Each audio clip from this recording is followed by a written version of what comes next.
Hello everyone, എല്ലാവർക്കും pathways അക്കാദമിയുടെ daily news അനാലിസിലേക്ക് സ്വാഗതം. ഇന്ന് നമ്മൾ ഡിസ്കസ് ചെയ്യുന്ന topics nodal account, interim budget, targeted public distribution scheme, viability gap funding, Pegasus, places in news ആയിട്ട് Spain. അപ്പോൾ അതിനകത്ത് ആദ്യം ഡിസ്കസ് ചെയ്യാൻ പോകുന്നത് നോഡൽ അക്കൗണ്ടിനെ കുറിച്ചാണ്.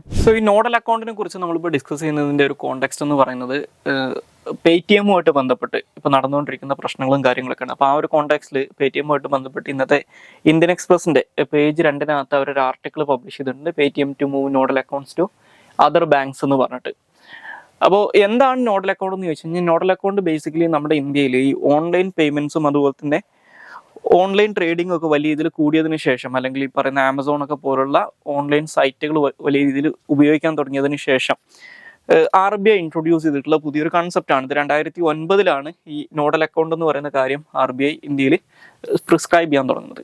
ബേസിക്കലി എന്താ ഇത് സംഭവം എന്ന് വെച്ച് കഴിഞ്ഞാൽ, ഈ മെർച്ചൻ്റ് ഇൻ്റർമീഡിയറീസ് ആയിട്ടുള്ള കമ്പനികൾ, ഇപ്പോൾ ഫോർ എക്സാമ്പിൾ നിങ്ങൾ ആമസോൺ എന്ന് പറയുന്ന കമ്പനീനെ എക്സാമ്പിൾ ആയിട്ട് എടുക്കുക. നമ്മൾ ബയേഴ്സ് ആയിട്ടുള്ള ആൾക്കാർ ആമസോണിൽ നിന്ന് പർച്ചേസ് ചെയ്യുന്ന ഒരാൾ ഒരു 4 ഗുഡ്സ് ആമസോണിൽ നിന്ന് വാങ്ങിക്കുകയാണെന്ന് വെച്ചോ, ABCD എന്ന് പറയുന്ന 4 ഗുഡ്സ് വാങ്ങിക്കുകയാണെന്ന് വെച്ചോ. ഇത് ബേസിക്കലി ഇത് സെല്ല് ചെയ്യുന്നത് വേറെ ആരെങ്കിലും ഒക്കെ ആയിരിക്കും. ഇവിടെ ഇൻ്റർമീഡിയറി ആയിട്ട് ആമസോൺ ഉണ്ട്. ആമസോണിലൂടെ ഇവിടെ ABCD എന്ന് പറയുന്ന 4 സെല്ലേഴ്സിൻ്റെ അടുത്തു നിന്നാണ് നമ്മൾ ഈ ഗുഡ്സ് വാങ്ങിക്കുന്നത്. പക്ഷെ നമ്മൾ ക്യാഷ് പേ ചെയ്യുന്നത് ആമസോണിനാണ്. ഓക്കെ. അപ്പോൾ ഇങ്ങനെയുള്ള സമയത്ത് ഇത്തരത്തിൽ ബയേഴ്സ് പേ ചെയ്യുന്ന പണം ഇടാൻ വേണ്ടിയിട്ട് ഇത്തരത്തിലുള്ള ഇന്റർമീഡിയറീസ് കീപ്പ് ചെയ്യേണ്ട അക്കൗണ്ടാണ് നോഡൽ അക്കൗണ്ട് എന്ന് പറയുന്നത്. ഈ നോഡൽ അക്കൗണ്ടിലേക്ക് ക്യാഷ് വരുന്നു. ഈ നോഡൽ അക്കൗണ്ടിൽ നിന്ന് ഇമ്മീഡിയറ്റ് ആയിട്ട് ഈ സെല്ലേഴ്സിന് ഇവർ ഈ ക്യാഷ് ട്രാൻസ്ഫർ ചെയ്യാൻ ചെയ്യണം. അപ്പോൾ ഈ ഒരു പേർപ്പസിന് വേണ്ടി മാത്രമായിട്ട് RBI മാൻഡേറ്റ് ചെയ്തിട്ടുള്ള ഒരു അക്കൗണ്ടാണ് നോഡൽ അക്കൗണ്ട് എന്ന് മനസ്സിലാക്കുക. ഇത് 2009 ഈ ഒരു സംഭവം RBI ഇൻട്രൊഡ്യൂസ് ചെയ്യുന്നത്. ഓക്കെ. അപ്പോൾ ഇതിൽ ഈ നോഡൽ അക്കൗണ്ടിലേക്കാണ് അവർ ഓൺലൈൻ പേയ്മെൻറ്റ്സ് കളക്ട് ചെയ്യുന്നത്. അതുപോലെ തന്നെ ഈ സെല്ലേഴ്സിന്, അതായത് ഈ സാധനങ്ങൾ വിൽക്കുന്ന ആളുകൾക്ക് ഈ അക്കൗണ്ടിൽ നിന്നായിരിക്കും പേയ്മെൻറ്റ് പോകുന്നത്. അത് വിത്തൗട്ട് എനി ഡിലേ ചെയ്യണം എന്ന് പറയുന്നുണ്ട്. അപ്പോൾ ഇതൊരു സ്പെഷ്യൽ പേർപ്പസ് അക്കൗണ്ട് ആണെന്ന് മനസ്സിലാക്കിയത് നമ്മൾ സാധാരണ കാണുന്ന അക്കൗണ്ടുകൾ പോലെയല്ല. ഇതൊരു സ്പെഷ്യൽ പേർപ്പസ് അക്കൗണ്ട് ആണ്, created for receiving monies from the participating banks and remitting specific merchants. Okay. ഇതാണ് നോഡൽ അക്കൗണ്ടിൻ്റെ പർപ്പസ് എന്ന് പറയുന്നത്. ഇത് നേരത്തെ സൂചിപ്പിച്ചതുപോലെ RBI ഇറക്കിയിട്ടുള്ള നോഡൽ അക്കൗണ്ട് ഗൈഡ് ലൈൻസിൻ്റെ അടിസ്ഥാനത്തിലാണ് ഈ അക്കൗണ്ട് വർക്ക് ചെയ്യുന്നുണ്ടാവുക. ഇനി രണ്ടാമതായിട്ട് ഡിസ്കസ് ചെയ്യാനുള്ള ടോപ്പിക്ക് ഇന്ററിം ബഡ്ജറ്റിനെ കുറിച്ചാണ്. ഇന്ററിം ബഡ്ജറ്റിനെ കുറിച്ച് നമ്മൾ ഡിസ്കസ് ചെയ്യുന്നതിൻ്റെ കോണ്ടെക്സ്റ്റ് എല്ലാവർക്കും അറിയാം. ഇന്നലെ February 1 ഇന്നലെ നമ്മുടെ യൂണിയൻ ബഡ്ജറ്റ് അവതരിപ്പിച്ചിട്ടുണ്ട്. അപ്പോൾ ആ ഒരു കോണ്ടെക്സ്റ്റിലാണ് നമ്മൾ ഇന്ററിം ബഡ്ജറ്റ് എന്ന് പറയുന്ന ടോപ്പിക്ക് ഡിസ്കസ് ചെയ്യുന്നത്. അപ്പോൾ എന്താണ് ബഡ്ജറ്റ് എന്നുള്ള കാര്യം നിങ്ങൾ ഇന്ത്യൻ പൊളിറ്റിയിൽ പഠിക്കുന്ന ഒരു കാര്യമാണ്. ആർട്ടിക്കിൾ 112 അനുസരിച്ച് എല്ലാ വർഷവും ഒരു annual financial statement Indian president കാരണം പാർലമെന്റിൽ അവതരിപ്പിക്കണം. അതിനെയാണ് നമ്മൾ കോമൺലി ബഡ്ജറ്റ് എന്ന് വിളിക്കുക. ഒരു ബഡ്ജറ്റ് എന്ന് പറയുന്നത് യൂഷ്വലി ഒരു ഫിനാൻഷ്യൽ ഇയറിലേക്കാണ്. നമ്മുടെ ഇന്ത്യയിൽ ഫിനാൻഷ്യൽ ഇയർ സ്റ്റാർട്ട് ചെയ്യുന്നത് April 1 എൻഡ് ചെയ്യുന്നത് March 31. April 1 തൊട്ട് March 31 വരെയുള്ള കാലഘട്ടത്തിലേക്കുള്ള ഗവൺമെൻറ്റിൻ്റെ റെസീപ്റ്റ് ആൻഡ് എക്സ്പെൻഡിച്ചേഴ്സ്, അല്ലെങ്കിൽ വരുമാനവും ചിലവുകളുമാണ് ബേസിക്കലി ഈ ബഡ്ജറ്റിനകത്ത് ഉണ്ടാവുക. ബട്ട് ഇന്ററിം ബഡ്ജറ്റ് എപ്പോഴാണ് വരുന്നതെന്ന് വെച്ച് കഴിഞ്ഞാൽ, ഇതൊരു ബേസിക്കലി ഒരു ഫോർമൽ ആയിട്ടുള്ളൊരു സംഭവമല്ല ഇന്ററിം ബഡ്ജറ്റ്. ഇന്ററിം ബഡ്ജറ്റ് എന്ന് പറയുന്ന വാക്ക് നമുക്ക് ഏതെങ്കിലും കോൺസ്റ്റിറ്റ്യൂഷനകത്തോ അല്ലെങ്കിൽ നിയമങ്ങളിലൊന്നും കാണാൻ പറ്റില്ല. പക്ഷെ ഇൻ പ്രാക്ടിക്കൽ സെൻസ് വർക്ക് ചെയ്യുന്നൊരു സംഭവമാണ്. എന്താണ് ഇന്ററിം ബഡ്ജറ്റ് എന്ന് വെച്ച് കഴിഞ്ഞാൽ ഇത്രയേ ഉള്ളൂ. ഇപ്പോൾ ഒരു ഗവൺമെന്റിന്റെ കാലാവധി അവസാനിക്കാൻ നിൽക്കുന്ന സമയത്താണ് ഈ ബഡ്ജറ്റ് അവതരിപ്പിക്കുന്നതെങ്കിൽ, ഇപ്പോൾ നമുക്കറിയാം 2024 മെയ് മാസം ആകുമ്പോഴേക്കും അടുത്ത ലോക്സഭാ ഇലക്ഷൻ വരാൻ പോവാണ്. ആ ലോക്സഭാ ഇലക്ഷന് ശേഷം പുതിയൊരു ഗവൺമെന്റ് ആണ് അധികാരത്തിൽ വരുന്നത്. അപ്പോൾ ആ പുതിയ ഗവൺമെന്റ് അധികാരത്തിൽ വരുന്നത് ഒരു ഫിനാൻഷ്യൽ ഇയറിന്റെ ഇടയ്ക്ക് വെച്ചിട്ടാണ്. അപ്പോൾ ആ ഒരു സാഹചര്യത്തിൽ ഇപ്പോൾ അവസാനിക്കാൻ പോകുന്ന ഈ ഒരു കാലാവധി അവസാനിക്കാൻ പോകുന്ന ഗവൺമെന്റ് പുതിയ ബഡ്ജറ്റ് അവതരിപ്പിക്കുമെങ്കിലും അത് അറിയപ്പെടുക ഇന്ററിം ബഡ്ജറ്റ് എന്നാണ്. കാരണം ഈ ബഡ്ജറ്റിനെ സ്വാഭാവികമായിട്ടും പുതുതായിട്ട് വരുന്ന ഗവൺമെന്റ് പുതിയൊരു ബഡ്ജറ്റ് അവതരിപ്പിച്ചുകൊണ്ട് മറികടക്കും. ഓക്കെ. അപ്പോൾ ഈ തൽക്കാലത്തേക്ക് ഏതാനും മാസങ്ങളിലേക്ക് വേണ്ടി മാത്രമുള്ള ഒരു സംഭവമാണ് ഈ ഇന്ററിം ബഡ്ജറ്റ് എന്ന് പറയുന്നത്. പക്ഷേ ഇതിനകത്ത് യൂഷ്വലി ഒരു വർഷത്തേക്കുള്ള വരവ് ചെലവ് കണക്കുകളൊക്കെ കാണിച്ചിട്ടുണ്ടാവുമെങ്കിലും ഇത് യൂഷ്വലി ഒരു വർഷം മൊത്തം മുന്നോട്ട് പോകാനുള്ള സാധ്യതയില്ല. കാരണം പുതിയ ഗവൺമെന്റ്, അത് സെയിം പാർട്ടിയുടെ ഗവൺമെന്റ് വന്നാൽ പോലും അവരൊരു ഫുൾ ബഡ്ജറ്റ് പുതിയ ഗവൺമെന്റ് അധികാരത്തിൽ വന്നതിന് ശേഷം അവതരിപ്പിക്കും. അപ്പോൾ അതാണ് ഇന്ററിം ബഡ്ജറ്റ് എന്നുള്ളതുകൊണ്ട് ഉദ്ദേശിക്കുന്നത്. പക്ഷെ ഒരു കാര്യം ഓർത്തിരിക്കുക, ഇന്ററിം ബഡ്ജറ്റ് എന്നുള്ള വാക്ക് നമുക്ക് കോൺസ്റ്റിറ്റ്യൂഷനകത്തോ നിയമങ്ങളിലോ ഒന്നും കാണാൻ പറ്റില്ല. ഇതിനെയും ബഡ്ജറ്റ് തന്നെയാണ് വിളിക്കാറുള്ളത്. ഇനി നമുക്ക് അടുത്തതായിട്ട് ഡിസ്കസ് ചെയ്യാനുള്ള ടോപ്പിക് എന്ന് പറയുന്നത് ടാർഗറ്റഡ് പബ്ലിക് ഡിസ്ട്രിബ്യൂഷൻ സ്കീമാണ്. So targeted public distribution scheme എന്ന് പറയുന്നത് നമ്മുടെ ഇന്ത്യയിലുള്ള പബ്ലിക് ഡിസ്ട്രിബ്യൂഷൻ സിസ്റ്റം, അതായത് റേഷൻ കടകളിലൂടെയൊക്കെ ആളുകൾക്ക് ഭക്ഷ്യധാന്യങ്ങൾ സബ്സിഡൈസ്ഡ് റേറ്റിന് കൊടുക്കുന്ന ഇന്ത്യയിലെ PDS സിസ്റ്റത്തിൻ്റെ ഭാഗമായിട്ട് 1997 തൊട്ട് നമ്മുടെ ഇന്ത്യയിൽ നടപ്പിലാക്കി വരുന്നൊരു കാര്യമാണ് ടാർഗറ്റഡ് പബ്ലിക് ഡിസ്ട്രിബ്യൂഷൻ സിസ്റ്റം എന്ന് പറയുന്നത്.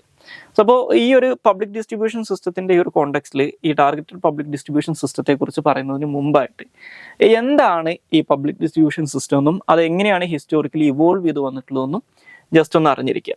സോ ഈ പബ്ലിക് ഡിസ്ട്രിബ്യൂഷൻ സിസ്റ്റം എന്ന് പറയുന്നത് ബേസിക്കലി എന്താണ്, ഇന്ത്യയിലെ ഫുഡ് ഗ്രെയിൻസിൻ്റെ സ്കേസിറ്റി ഇല്ലാതാക്കാൻ വേണ്ടിയിട്ട് അത് അഫോർഡബിൾ പ്രൈസിന് ആളുകൾക്ക് അവൈലബിൾ ആക്കാൻ വേണ്ടിയിട്ടുള്ള ഇന്ത്യയിലെ ഒരു സിസ്റ്റമാണ് ഈ പബ്ലിക് ഡിസ്ട്രിബ്യൂഷൻ സിസ്റ്റം എന്ന് പറയുന്നത്. ഇത് സെൻട്രൽ ആൻഡ് സ്റ്റേറ്റ് ഗവൺമെൻറ്റുകൾ ജോയിൻ ചെയ്തിട്ടാണ് ഇന്ത്യയിലെ പബ്ലിക് ഡിസ്ട്രിബ്യൂഷൻ സിസ്റ്റം റൺ ചെയ്യുന്നത്. അപ്പോൾ ഇതിനകത്ത് സെൻട്രൽ ഗവൺമെൻറ്റിൻ്റെ ജോലി എന്ന് പറഞ്ഞു കഴിഞ്ഞാൽ സെൻട്രൽ ഗവൺമെൻറ് FCIനെ ഉപയോഗിച്ചുകൊണ്ട് അല്ലെങ്കിൽ ഫുഡ് കോർപ്പറേഷൻ ഓഫ് ഇന്ത്യയെ ഉപയോഗിച്ചുകൊണ്ട് ഭക്ഷ്യധാന്യങ്ങൾ കർഷകരുടെ കയ്യിൽ നിന്ന് പർച്ചേസ് ചെയ്യും, അതായത് പ്രൊക്യൂർ ചെയ്യും, അത് സ്റ്റോർ ചെയ്യും. FCI ഗോഡൗണുകളിൽ അത് സ്റ്റോർ ചെയ്യും. അതുപോലെ തന്നെ ഇത് ബൾക്കായിട്ട്, അതായത് ഇവർ കളക്ട് ചെയ്തിട്ടുള്ള ഈ ഭക്ഷ്യധാന്യങ്ങൾ ഏത് സ്റ്റേറ്റിനാണോ അല്ലെങ്കിൽ ഏത് യൂണിയൻ ടെറിട്ടറിക്കാണോ എത്തിക്കേണ്ടത് അവിടെയുള്ള വലിയ ഇവരുടെ സ്റ്റോറേജ് യൂണിറ്റുകളിലേക്ക് ബൾക്ക് ട്രാൻസ്പോർട്ടേഷൻ നടത്തുകയും ചെയ്യും. ഓരോ സംസ്ഥാനത്തിനും അലോക്കേറ്റ് ചെയ്തിട്ടുള്ള ഫുഡ് ഗ്രെയിൻസ് അതത് സ്റ്റേറ്റുകളിലെ കൺസേൺഡ് FCI ഗോഡൗണുകളിൽ എത്തിച്ചു കൊടുക്കും. ഇത്രയും കാര്യങ്ങളാണ് സെൻട്രൽ ഗവൺമെൻറ് ചെയ്യുന്നത്. ഇനി ബാക്കിയുള്ള കാര്യങ്ങളൊക്കെ, ഇതിൻ്റെ ബാക്കിയുള്ള ഓപ്പറേഷണൽ ആസ്പെക്ട്സ് മൊത്തം സ്റ്റേറ്റ് ഗവൺമെൻറ്റുകളാണ് ചെയ്യുന്നത്. അതായത് ഈ FCI ഗോഡൗണുകളിൽ നിന്ന് ഇത് കളക്ട് ചെയ്ത് ആ സ്റ്റേറ്റിന് അലോക്കേറ്റ് ചെയ്തിട്ടുള്ള ഫുഡ് ഗ്രെയിൻസ് കളക്ട് ചെയ്ത് ആദ്യം എലിജിബിൾ ആയിട്ടുള്ള ഫാമിലീസിനെ ഐഡൻറ്റിഫൈ ചെയ്യുക. അതായത് ഈ സബ്സിഡൈസ്ഡ് റേറ്റിന് ഫുഡ് കിട്ടാൻ എലിജിബിൾ ആയിട്ടുള്ള ആൾക്കാരൊക്കെയാണെന്ന് ഐഡൻറ്റിഫൈ ചെയ്യുക. അവർക്കത് മെൻഷൻ ചെയ്യുന്ന റേഷൻ കാർഡുകൾ ഇഷ്യൂ ചെയ്യുക.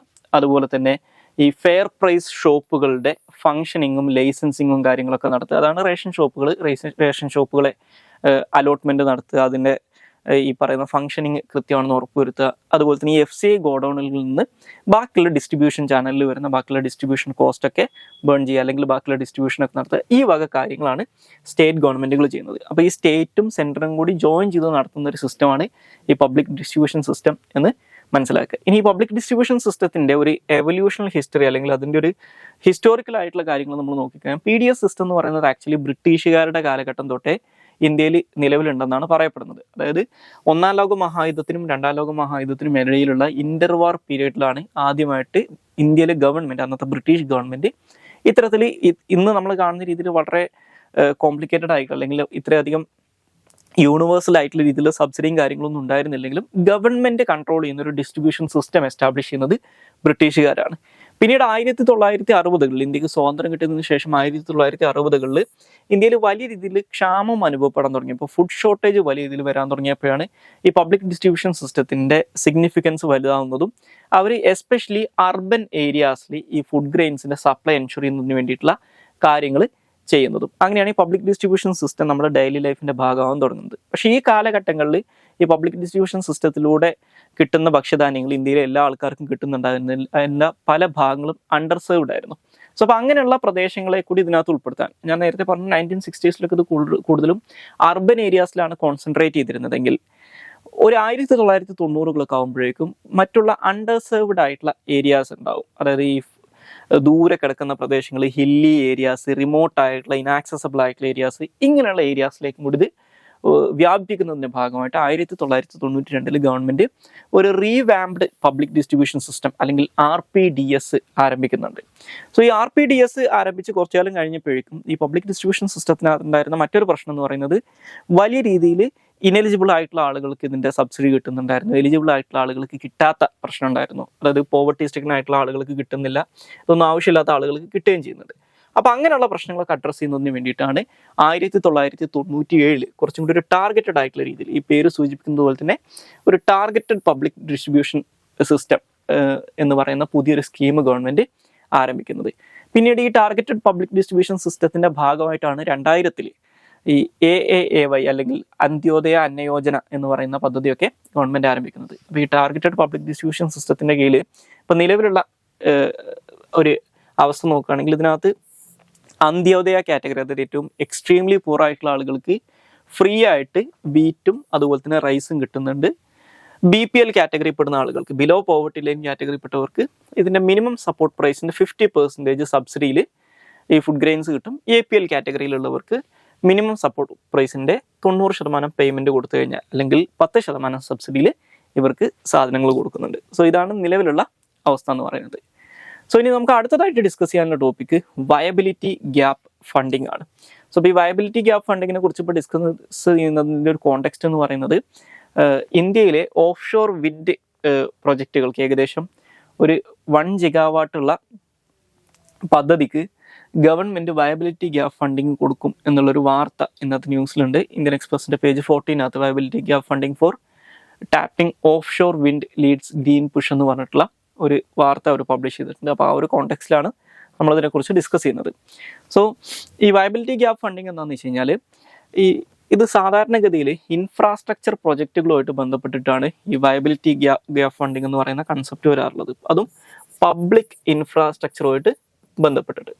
അപ്പോൾ ഈ പബ്ലിക് ഇൻഫ്രാസ്ട്രക്ചർ സെക്ടറിനകത്ത് പ്രൈവറ്റ് എൻറ്റിറ്റീസ് ഇൻവെസ്റ്റ് ചെയ്യാൻ കുറച്ച് മടി കാണിക്കും. കാരണം സ്വാഭാവികമായിട്ടും ഇതിൽ നിന്ന് ഇവർക്ക് കാര്യമായിട്ടുള്ള റിട്ടേൺസ് ഒന്നും കിട്ടില്ല. അപ്പോൾ ഇത് നഷ്ടത്തിൽ ഓടുന്ന ഒരു അവസ്ഥ വരും.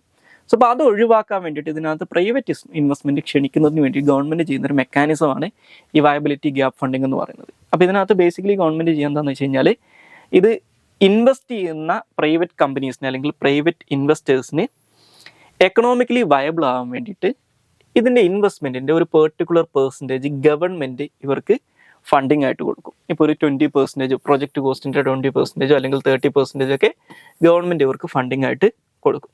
അപ്പോൾ അതിലൂടെ ഇവരുടെ ഇൻവെസ്റ്റ്മെൻറ്റ് കോസ്റ്റ് കുറക്കാൻ പറ്റും. അപ്പോൾ അതിലൂടെ ഇവർക്ക് കുറച്ചും കൂടി പെട്ടെന്ന് ഈ ഇൻവെസ്റ്റ്മെൻറ്റിൽ റിട്ടേൺസ് കിട്ടും. ഓക്കെ, അല്ലെങ്കിൽ കുറച്ചും കൂടി ബെറ്റർ ആയിട്ട് അവർക്ക് അതിൽ നിന്ന് നേട്ടം ഉണ്ടാക്കാൻ പറ്റും. സോ അപ്പോൾ അതാണ് ഈ വയബിലിറ്റി ഗ്യാപ്പ് ഫണ്ടിങ് എന്ന് പറയുന്നത്. ഇനി അടുത്തതായിട്ട് ഡിസ്കസ് ചെയ്യാനുള്ള ടോപ്പിക്ക് പെഗാസസ് ആണ്. സോ പെഗാസസ് എന്ന് പറയുന്ന ടോപ്പിക്ക് നമ്മൾ ഇതിന് മുമ്പും ഡിസ്കസ് ചെയ്തിട്ടുള്ളതാണ്. ഇന്ത്യയിൽ 2020 തൊട്ടേ ഏറ്റവും അധികം ഡിസ്കസ് ചെയ്യപ്പെടുന്ന ടോപ്പിക്കുകളിലൊന്നാണ് ഈ പെഗാസസ് എന്ന് പറയുന്നത്. സോ ഇപ്പോൾ നമ്മളിതിനെക്കുറിച്ച് ഡിസ്കസ് ചെയ്യാനുള്ള ഒരു കോണ്ടെക്സ്റ്റ് എന്ന് പറയുന്നത് ഇന്ത്യയിലൊക്കെ സംഭവിച്ചിട്ടുള്ളതുപോലെ തന്നെ ജോർദാനിലും അവിടുത്തെ ആക്ടിവിസ്റ്റുകളെയും അതുപോലെ തന്നെ ലോയേഴ്സ്, ജേർണലിസ്റ്റുകൾ ഇവരെയൊക്കെ ഈ പെഗാസസ് ഉപയോഗിച്ചുകൊണ്ട് അവിടുത്തെ ജോർദാനിയൻ ഗവൺമെൻറ് നിരീക്ഷിച്ചിട്ടുണ്ടായിരുന്നു എന്നുള്ളൊരു വാർത്ത ഇന്നത്തെ ഹിന്ദുവിൻ്റെ പേജ് 10 അവർ പബ്ലിഷ് ചെയ്തിട്ടുണ്ട്.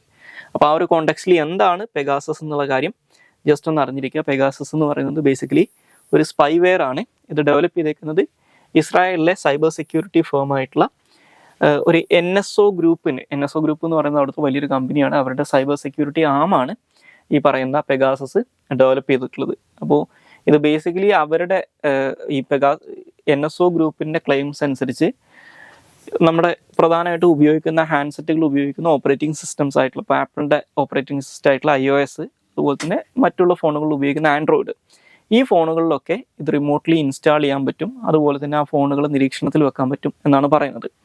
അപ്പോൾ ഇത് ബേസിക്കലി ഈ NSO ഗ്രൂപ്പ് പറയുന്നത് ഇത് ഇവർ ഗവൺമെൻറ്റൽ ഏജൻസീസിന് മാത്രമേ അവരുടെ ഈ ഒരു പ്രൊഡക്റ്റ് സെല്ല് ചെയ്യാറുള്ളൂ എന്നാണ് പറയുന്നത്. ഇതിൻ്റെ പർപ്പസ് ആയിട്ട് അവർ പറയുന്നത് ഈ ക്രിമിനൽസ് അതുപോലെ തന്നെ ടെററിസം ഇങ്ങനെയുള്ള കാര്യങ്ങളൊക്കെ ഫൈറ്റ് ചെയ്യാൻ വേണ്ടിയിട്ട് ഇത് ഉപയോഗിക്കുന്നതാണ്. പക്ഷേ ഈ പെഗാസസ് പർച്ചേസ് ചെയ്തിട്ടുള്ള എല്ലാ ഗവൺമെൻറ്റുകളും പൊളിറ്റിക്കൽ ഡിസിഡൻസിന് എഗെയിൻസ്റ്റ് ആയിട്ട് അല്ലെങ്കിൽ രാഷ്ട്രീയ എതിരാളികൾക്ക് എഗെയിൻസ്റ്റ് ആയിട്ട്, ജേർണലിസ്റ്റുകൾക്ക് എഗെയിൻസ്റ്റ് ആയിട്ട്, ലോയേഴ്സിന് എഗെയിൻസ്റ്റ് ആയിട്ട്, അതുപോലെ തന്നെ ഹ്യൂമൻ റൈറ്റ് ആക്ടിവിസ്റ്റുകൾക്ക് എഗെയിൻസ്റ്റ് ആയിട്ട് വലിയ രീതിയിൽ ഇത് ഉപയോഗിച്ചിട്ടുള്ളത് നമുക്ക് കാണാൻ സാധിക്കും.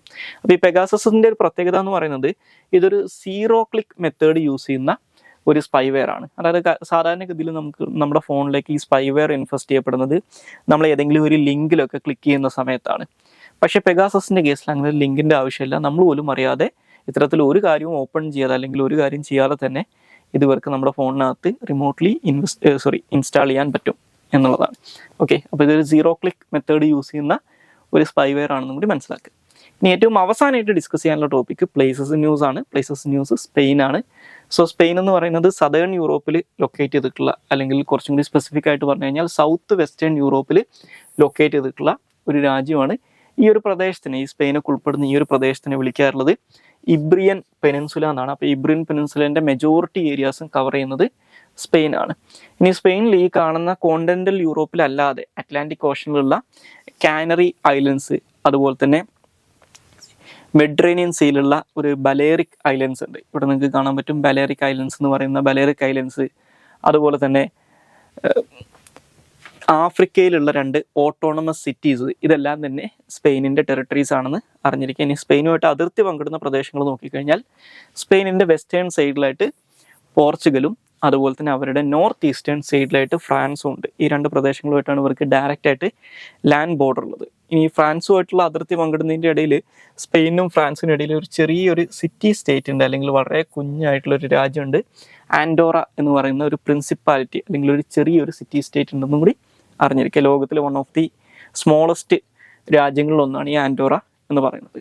അതുപോലെ തന്നെ സ്പെയിനിനും ഈ ഫ്രാൻസിനും ഇടയിലുള്ള ബോർഡറിലെ വലിയൊരു ശതമാനവും ഈ ഭാഗത്തുള്ള പൈറിൻ മൗണ്ടെയിൻസ് എന്ന് പറയുന്ന ഒരു മൗണ്ടെയിൻ റേഞ്ചസ് ആണുള്ളതെന്നും അറിഞ്ഞിരിക്കുക. സോ ഇത്രയും കാര്യങ്ങളാണ് ഇന്നത്തെ ഡെയിലി ന്യൂസ് അനാലിസിന് അത് ഡിസ്കസ് ചെയ്യാനുള്ളത്. Thank you all.